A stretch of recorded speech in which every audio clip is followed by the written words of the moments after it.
Ciao a tutti e bentornati sul mio canale. Il caso che vi voglio raccontare oggi è un caso davvero scioccante, divenuto famoso purtroppo per via di alcuni fenomeni paranormali davvero molto violenti che si verificarono in una casa in Pennsylvania ai danni della famiglia Small.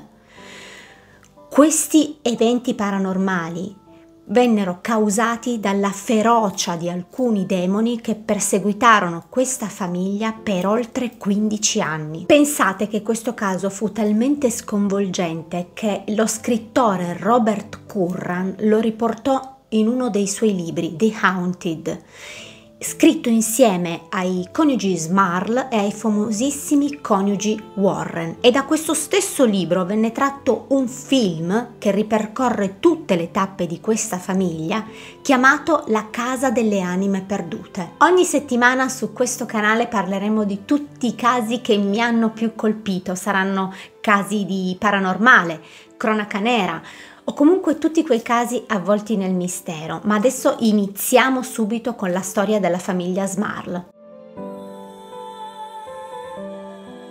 Nel 1972 l'uragano Agnese devastò la Florida, colpendo duramente una parte della Pennsylvania, causando non solo danni ingenti per circa 2 milioni di dollari, ma si contarono anche 130 morti.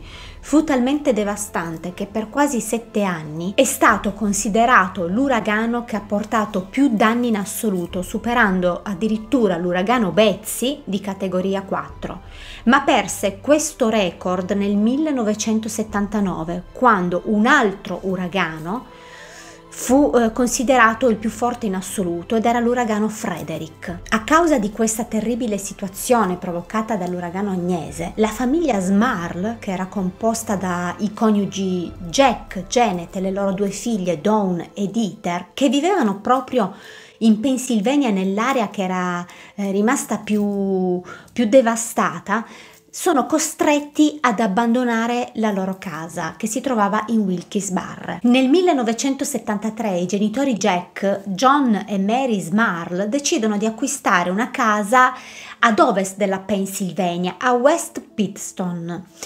E siccome è una casa bifamiliare, ci vanno a vivere con il figlio Jack, Janet e le loro 2 figlie, più il loro cane da pastore, che occuperanno la parte sinistra della casa, mentre i genitori di Jack occuperanno la parte destra. Questa casa venne acquistata per circa 18.000 dollari e Jack e Janet investirono qui dentro tutti i loro risparmi.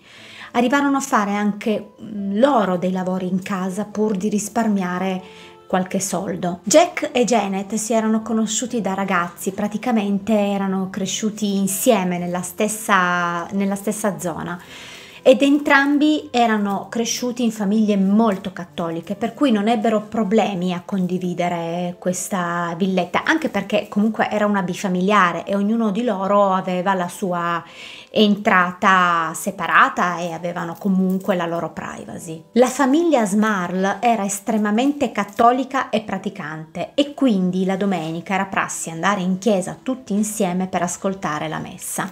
I primi 18 mesi in questa casa furono molto felici. Janet rinunciò al suo lavoro per dedicarsi completamente alla casa e alla famiglia, mentre Jack cominciò a far carriera nell'azienda per cui lavorava. Cominciarono anche a fare amicizia velocemente con i vicini e si integrarono perfettamente alla vita del quartiere, che li accolse molto calorosamente da subito. Questa cosa rese molto felice Janet, che essendo che passava molto tempo in casa da sola, ebbe modo di poter anche trovare uno svago al di fuori delle sue incombenze quotidiane. Questa casa però nascondeva un lato oscuro. E quello che per loro doveva essere un nuovo inizio, ben presto si trasformerà nel loro peggior incubo, perché degli eventi terrificanti cominciarono a turbare le loro vite. Ma il primo e, lasciatemi dire, inquietante fenomeno con il quale dovettero fare i conti si verificò nel gennaio del 1974, quando una stranissima macchia simile a del sangue comparve nel loro tappeto nuovo in salotto. Jack e Janet fecero di tutto per rimuoverla e ci riuscirono, anche se con grande fatica. Ma dopo 2 giorni, quando scesero per fare colazione, la macchia era di nuovo lì e nella stessa posizione. Qui per loro comincia un processo davvero snervante, perché ripuliranno questa macchia, la elimineranno e puntualmente ritornerà ad affacciarsi su questo tappeto nuovo, fino a quando non decisero di comprarne un altro e non comparve più. Ma non finì qui, anzi fu solo l'inizio, perché una notte, sempre del 1974, Jack, che era un grandissimo fan di John Wayne, di cui teneva anche una foto appesa in soggiorno, stava guardando un suo film western quando improvvisamente il televisore esplose e prese fuoco, cosa che fece spaventare non poco tutta la famiglia. Ma altri fenomeni simili avvennero: la stufa elettrica prese fuoco inspiegabilmente, l'auto di Jack, che aveva comprato solo da qualche giorno, esplose e si incendiò senza motivo. Strane macchie apparivano di punto in bianco sui muri di casa e le tubature scoppiavano da sole, ed era una cosa stranissima, perché durante i lavori che avevano fatto di ristrutturazione queste tubature erano state sostituite con delle nuove tubature in rame, e nonostante ogni volta venissero riparate dopo che scoppiavano, vennero fatte anche delle sostituzioni, questi fenomeni non sparirono, fino a che di punto in bianco non cessarono da sole. Pensate che nel loro bagno furono ritrovati dei graffi simili a degli artigli, sia sul lavandino che sulla vasca, ma apparvero anche nei pavimenti di legno e sulle porte, ed era una cosa davvero inspiegabile e non era riconducibile a dei graffi che aveva potuto fare il loro cane, assolutamente, perché questi graffi erano talmente grandi e profondi che sembrava fosse entrato nella loro casa una bestia enorme e feroce che si era messa a graffiare tutta la casa. Ma nel 1975 avvengono le prime vere manifestazioni di presenze, e sarà la figlia Dawn, la figlia maggiore, a riferire che nella sua stanza vede ripetutamente delle persone che fluttuano in aria.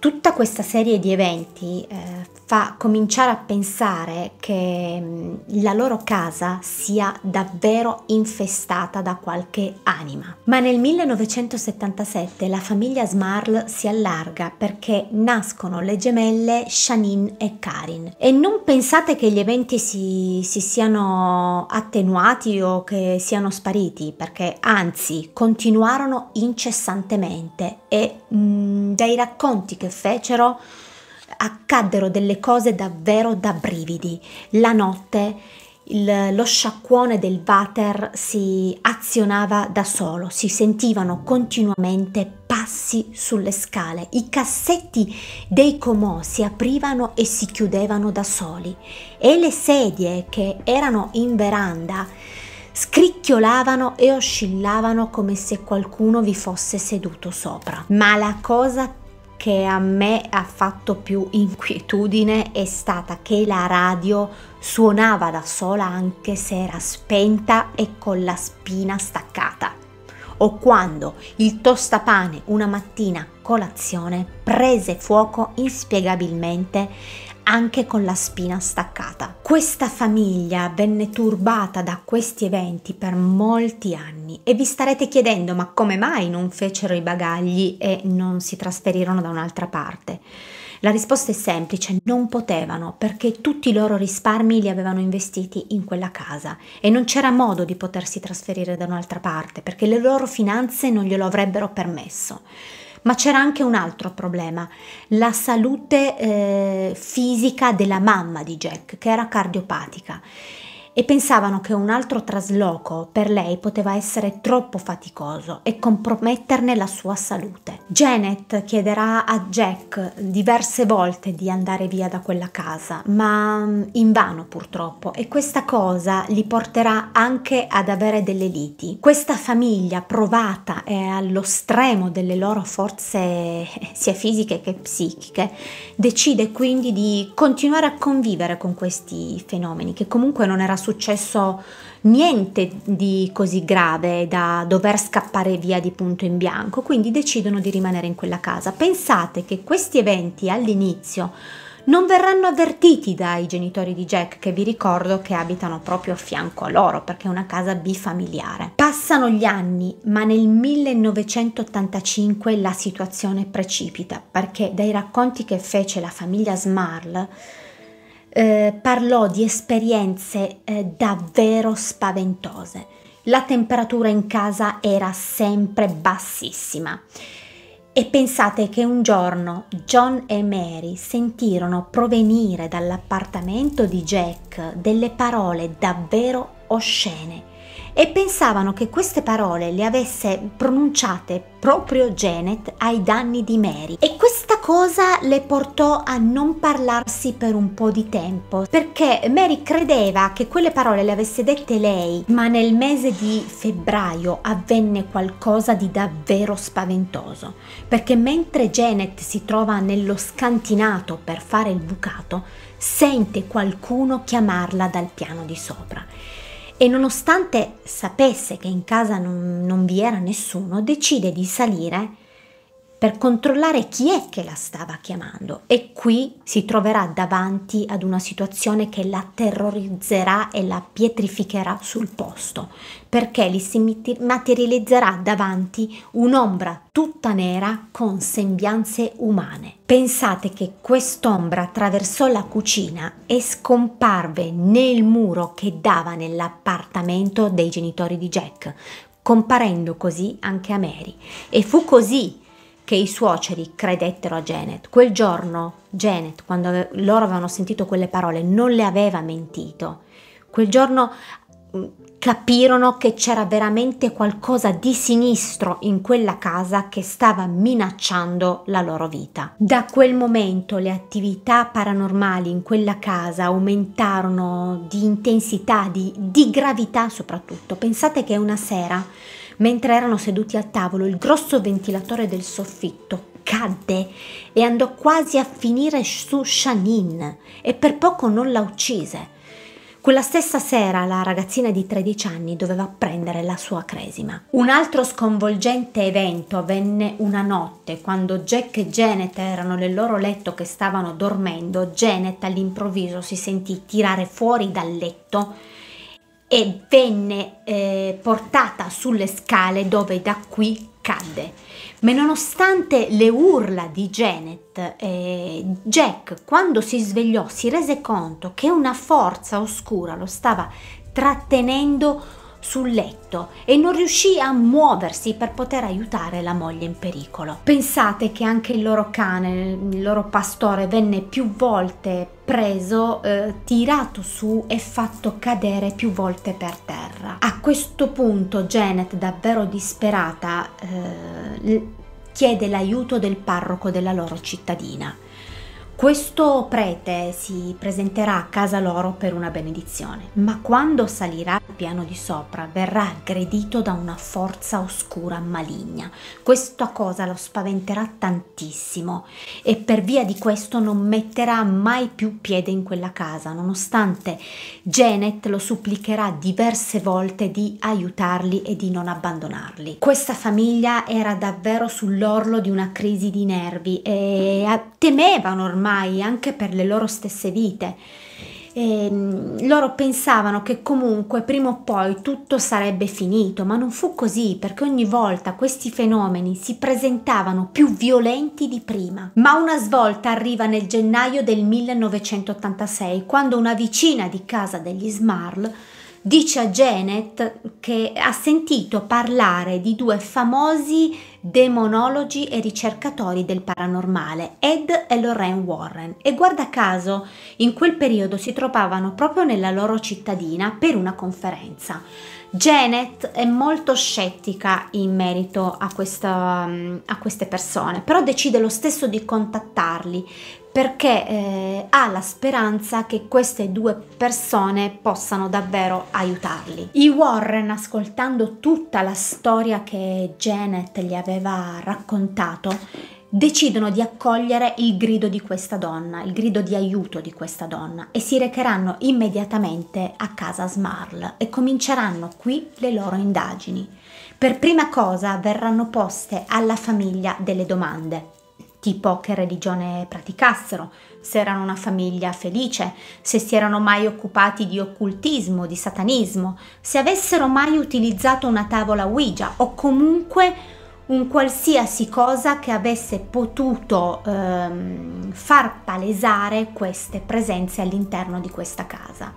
A tutte queste domande viene risposto negativamente, quindi decideranno di perlustrare la casa e si accorgeranno che nell'armadio della camera da letto al piano di sopra c'è un punto di contatto con l'appartamento dei genitori di Jack dove sentivano un'alta concentrazione di energia negativa. Poco dopo le loro ricerche, ai Warren è ben chiaro che all'interno di quella casa c'è un'infestazione di 4 spiriti ed è Lorraine che descriverà questi spiriti. Uno è lo spirito di una donna anziana. Non è cattiva, però la percepisce come molto confusa. Il secondo spirito è quello di una donna più giovane e lei è molto violenta, tanto da poter fare del male alla famiglia Smurl. Però i Warren diranno che con la preghiera sono sicuri di poter riuscire a sedare questa presenza. Il terzo spirito è quello di un uomo che loro diranno riusciranno ad identificare anche i baffi di quest'uomo, ed è un uomo molto pericoloso, ma è il quarto che li preoccupa davvero tanto, perché il quarto è un demone capace di creare il caos all'interno di quella famiglia, capace di distruggere l'intera famiglia. Questo demone è in grado di usare gli altri 3 spiriti a suo vantaggio contro l'intera famiglia. Lorraine spiegò che questo demone era in grado di apparire sotto diverse forme, che era stato dormiente per moltissimi anni e che si era risvegliato all'arrivo della famiglia Smurl, proprio dal fatto che all'interno di quella casa vi fossero delle figlie adolescenti, perché il demone stava attingendo energia proprio dal loro cambiamento ormonale. Spiegò anche che la pubertà poteva essere riconducibile proprio a delle vere e proprie manifestazioni paranormali. Spiegò anche che la loro stanchezza fisica e mentale e il continuo freddo che loro avvertivano all'interno di quella casa era causato proprio dal demone, che stava risucchiando tutta la loro energia vitale, come se loro fossero delle vere e proprie batterie umane. Janet raccontò che all'arrivo dei Warren lei si sentì sia sollevata che spaventata. Sollevata perché era chiaro che i Warren per loro stavano appurando che erano dei professionisti, che sapevano di quello di cui stavano parlando e che quindi sicuramente avrebbero potuto aiutarli, perché loro si vedevano proprio soli contro delle forze invisibili a cui non potevano far fronte assolutamente senza dei professionisti, e si sentì anche spaventata perché gli stavano confermando tutti i loro dubbi, cioè che la loro casa era veramente infestata da presenze demoniache. I Warren decisero quindi di fare degli esperimenti in casa e decisero di provocare il demone facendogli ascoltare della musica religiosa e recitando anche delle preghiere, ma questa cosa lo rese ancora più violento, perché il demone ad un certo punto cominciò ad aprire e chiudere i cassetti violentemente, tutti i cassetti di quella casa, e riuscì a rompere anche uno specchio. Soltanto l'acqua santa, insieme ad alcune preghiere, riuscì ad arrestare queste terribili manifestazioni. Quando sembrò che tutto stesse ritornando alla normalità, i Warren decisero di lasciare casa Smurl. Ma quando andarono via capitò un evento davvero sconcertante, perché Jack venne abusato sessualmente da questo demone, che prese le sembianze, una doppia sembianza. Il volto era quello della donna anziana e il corpo era quello della ragazza giovane. Jack dichiarò che questo demone aveva gli occhi rossissimi e le gengive verdi. Ovviamente rimase traumatizzato da questo evento, perché mai avrebbe pensato che avesse potuto capitare una cosa del genere. Questo lo spaventò anche tantissimo per tutti i componenti della sua famiglia, perché aveva paura che potesse capitare qualcosa di così brutto anche a loro. Ma non finì qui purtroppo, perché anche Janet venne abusata sessualmente dal demone, tanto che cercò anche di impossessarsi del suo corpo. Janet, nuovamente disperata, cercò invano l'aiuto della Chiesa. Decise quindi di contattare le uniche persone che erano in grado di poterli aiutare, i coniugi Warren, che li metteranno in contatto con padre Robert McKenna, un prete tradizionalista che aveva operato per i Warren più di 50 esorcismi. L'esorcismo che decise di operare padre McKenna all'interno di casa Smurl però non ebbe il successo sperato, anzi, questa cosa fece infuriare ancora di più il demone, tanto che nei giorni successivi avvennero delle cose davvero incredibili. Karin, una delle gemelle, si ammalò gravemente e rischiò addirittura di morire. Dawn invece fu quasi abusata sessualmente dal demone, mentre Janet e Mary mostravano continuamente tagli e segni di morsi sulle loro braccia. A questo punto la situazione era evidente che era veramente sotto fuori controllo. Questa famiglia era veramente stremata e terrorizzata. Ed Warren spiegò che gli ultimi terribili eventi li avevano portati nella seconda fase demoniaca, ovvero l'oppressione seguita dall'infestazione e dalla possessione, nonché alla morte. A primavera inoltrata, padre McKenna decide di fare un secondo esorcismo, ma anche questo purtroppo non darà i risultati sperati. Presi quindi dalla stanchezza di non poter riuscire neanche a dormire la notte, la famiglia Smurl decise di andare a dormire fuori, in campeggio. Ma purtroppo il demone dichiareranno che li aveva seguiti anche lì, non dandogli tregua. Pensate che la stessa notte i vicini di casa uscirono per strada perché furono testimoni di una cosa davvero incredibile, perché ben sapendo che la famiglia Smurl era fuori casa, sentirono delle urla disumane provenire dall'interno di quella casa e all'improvviso notarono che tutte le luci vennero accese e pareva che la casa stesse addirittura tremando. Decisero quindi di chiamare la polizia, ma quando questi entrarono in casa notarono subito che lì dentro non c'era nessuno. A questo punto tutti erano certi che trasferirsi in un'altra casa sarebbe stato inutile, perché il demone li avrebbe perseguitati per l'eternità, dato che li aveva seguiti anche al di fuori della loro casa. Jack dichiarerà che questo demone gli era apparso anche sul posto di lavoro. Purtroppo, dopo i ripetuti rifiuti della chiesa di dare un aiuto a questa famiglia, gli Smarl decisero di portare il loro caso davanti all'attenzione pubblica, in modo che la chiesa non li avrebbe più potuti ignorare. Decidono quindi di farsi intervistare da Richard Bay in una trasmissione locale.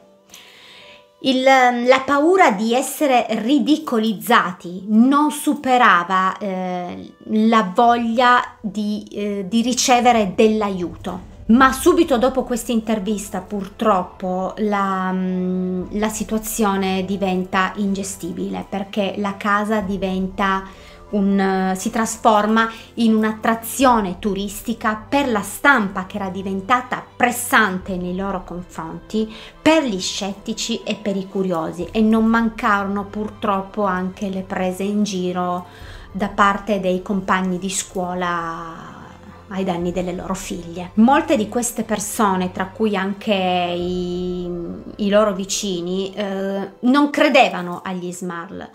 Anzi, erano convinti che avessero inventato tutta questa storia per riceverne un tornaconto economico. Qualche tempo dopo, gli Smarl si misero in contatto con una medium, Mary Alice Rinkman, che esaminò la casa e confermò la tesi dei coniugi Warren, e cioè che all'interno di quella casa vi fossero 4 spiriti. Lei riuscì ad identificare il primo spirito come una donna anziana di nome Abigail e disse che appunto non era cattiva, era solo un po' confusa. Identificò anche un uomo di colore di nome Patrick che aveva ucciso sua moglie e il suo amante all'interno di quella casa, e che era stato poi, a causa di questo, impiccato dalla folla inferocita.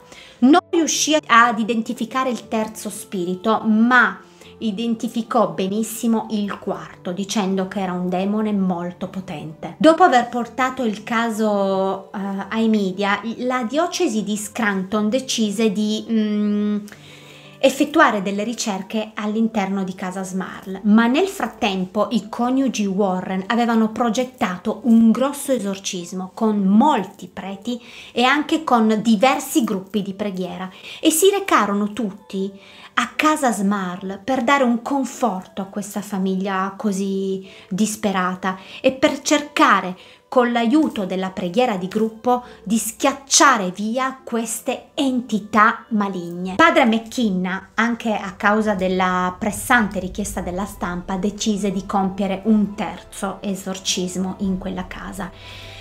E questo sembra che portò dei risultati, perché per oltre 3 mesi non vi furono più eventi molesti.